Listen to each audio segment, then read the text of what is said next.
السلام عليكم ورحمة الله وبركاته. شاشمانية 01 ነው مسجد خلفاء الراشدين كنوا إلى منارة ملتو كان أغرتني دوبا isaa jirte jechuudha.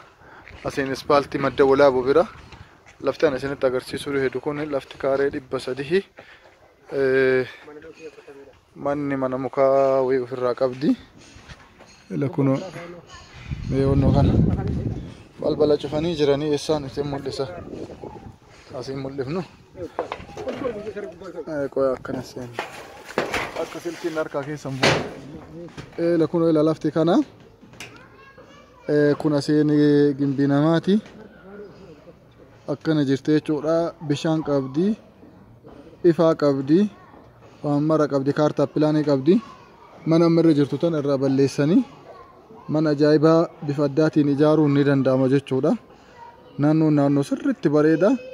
Laftillee wal qixxaadha maashaallah.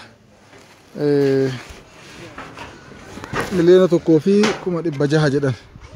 Kun kunoo asiin karaa guddaa kana irra jirti.